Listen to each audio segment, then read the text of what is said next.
جارێکی تریش سڵاوتان لەبێت ئێمە بەرداوامی لەسەر بەرنامەکەمان لە یادی ڕۆژی لەدایکبوونی پێغەمبەرە درودی خوای لێبێت لەگەڵمان نابن.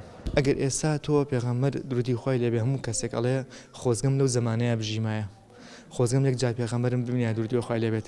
ئەگەر ئێستا تۆ بیبینیت چ شتێکی لە داواکەی وەکو مسلمانێک؟ والله هداوي رحمة ومغفرة لك منان مصالحك اشتي بالقرار بيتو تيش باشا خواب ماني بكابو هم مسلماناني بكا والله هم مشتكي لدواكم ولي بيغمر صلى الله عليه وسلم چییە ئەو داواکارانی تۆ چییە؟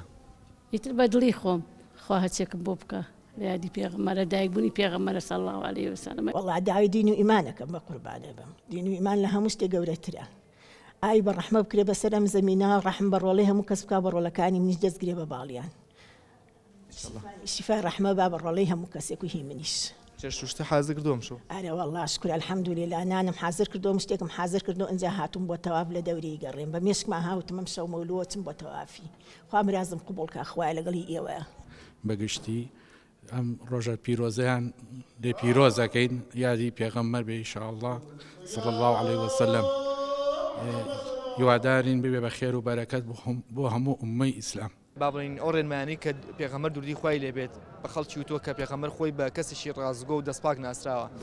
سكي إستا مسلمانان أو دسباشي رازقويان هي.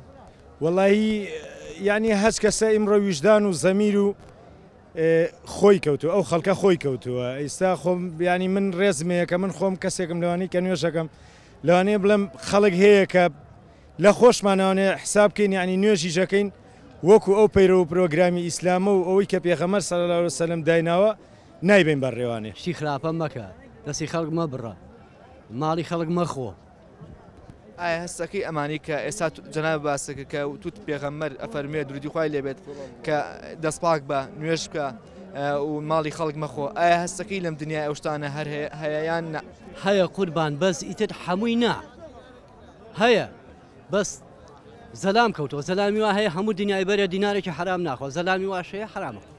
ئەگە ئێستا تۆکو مسلمانێک زۆر جار ئێمە قسەمان کردووە خۆزگەم لە زمانی پێغەمبەرە ئەژین صلی الله علیه وسلم بەڵام ئەگەر ئێستا ئێمە پێغەمبەر درودی خوای لێبێ ببینین چی شتێکی لە داواکەین والله ئێمە بڵین يعني ئەمە وەکو خەونێک وەکو خەیاڵێک وایە کە ئەمە باسیەکەین وایە نا بەڵام ئەو هەموو شتێکی چاکی بۆ ئێمە داوا کردووە هەموو شتێکی بۆ ئێمە یعنی پێش ئەوەی کە لە خۆی کە لە ژیانە ماوە درودی خوای لێبێ یعنی هەموو داواکاریەک هەموو شتێکی بۆ ئێمە کردووە کە خوای گەورە لەو دنیا کە بەزەی بە حاڵی ئێمە بێ کە ئێمە شوێن کەوتوی ئەوین لەبەر ئەوەی کە ئەو هەموو شتە چاکەی بۆ ئێمە کردووە ئەو هەموو ڕێنمایە چاکەی بۆ ئێمە هەزار و ئەوە ساڵ لەمەوە پێش ئەو شتانێ ئەو بەرنامانەی کە دایناوە ئیمڕۆ خەڵک هەمووی ئیش و کاری پێیەکە حەقی وایە ئێمەش بە وەفا بین بەرامبەر بەو پێغەمبەرە کە ئەو هەموو شتە چاکەی بۆ ئێمە کردووە. والله من پێغەمبەر بینم صلی الله عليه وسلم بس دین و ئیمان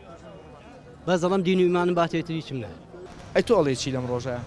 ئەم ڕۆژە پیرۆزبای لە هەموو مسلمانانی جیهانەکەم داویتی گەلی کوردی خۆمان لە تۆش زۆر پیرۆزبای لەکەم زۆر دەستخۆشە بەنامە جوان و لێکەم پیرۆزبای لە هەموو مسلمانەکەم ڕۆژێکی زۆر خۆشە. ئەگەر تۆ ئێستا پێغەمبەر ببینیت چ شتێکی لە داواکەی مەسەن زۆر کەس ئەڵێ خۆزگەم لەو زمانەیە بژیمایە باشە ئەگەر خۆزگە لە زمانەیە بژیمایە لەبەرەوەی هەستەکەم ئەگەر لەو زمانەیە بژێمە بە ئاگر ناسووتە هەستەکەی بە ئاگرە سووتەی بۆ بێگومان مرۆڤ لە تاوان ناژی بەردەوام. بۆچی ئێستا هەست بە تاوانەکەین بۆ کاتانە تاوان ئەنجام نەگیراوە؟ نا بەس لەو کاتەیە زیاتر ئیمان بەهێز بووە چکە پێغەمبەر صلی الله علیه وسلم هەبووە بەس ئێستا زیاتر شەیتان زاڵە. نفرە لە شەیتان نایڵم شەیتان زاڵ بێ بە پێی خۆتە مێڵە شەیتان زاڵ بێ خۆ شەیتان تۆ ئەتوانی مسەیتری بی بەسەری گوناحی کەم بەسم گوناحی وردا بینا هەستەکەی تۆ ئەوە گوناحە کردووە کە شەیتان بەسەردا زاڵ. شکر لە خەبەزیا بەس گوناحی وردار هەیە یان ئەڵێم ئەگەر لە زمانی پێغەمبەرا بووینایە ئەو گوناحە کەمە بوو ئەو گوناح وردانەش نەئەبوو.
مانجی مولود کە ڕەبیع الأوەلە ئەم مانگە مانجی ئێمە بەلای ئێمەوە زۆر پیرۆزە چونکە پێغەمبەری گەورەی مەزنی ئێمە ئەو ڕژە هاتۆتە سەر جیهان و هاتۆتە دنیاوە مولو خەینەوە ئەمجا شای بە پێغەمبەر خەینەوە هەزار سڵاو دیاری پێغەمبەر محەممەد مستەفا و یادی پێغەمبەرە دایکبوونی پێغەمبەرە صلی الله علیه وسلم.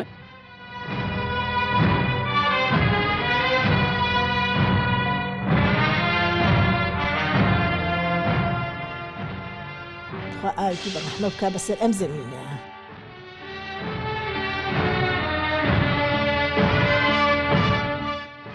پیرۆزبایی لە مسلمانانی کوردستانەکەم عامەتەنەوە بۆ هەموو جیهان لە یادی لەدایکبوونی پێغەمبەری خوا صلی الله عليه وسلم هیوادارم شادی و خۆشی و سەربەرزی باڵ بچێشە بەسەر عالەمی ئیسلامیە بە تایبەت کوردستانی خۆشمان.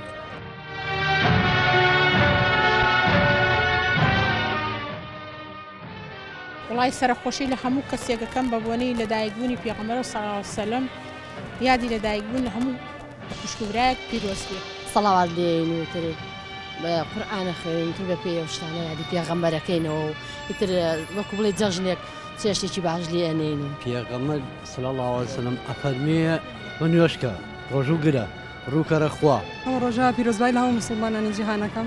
گلەیەکم لە حکوومەتی هەرێمی کوردستان هەیە حەق بوو هەموو بۆنەکان کە مەسرەف و کەپارەیەکی زیاد لە حەدی بۆ سەرفەکرێ بۆ تەرخانەکرێ بۆ ئەم یادە مبارەک و پیرۆزەش خۆزگە هەموو ساڵێک مەسرفێک شتێکی وا بکرایە کە پێوەی دیار بواە کە ئەمە بۆ یادی پێغەمبەر صلی الله علیه وسلم ئەکرێت.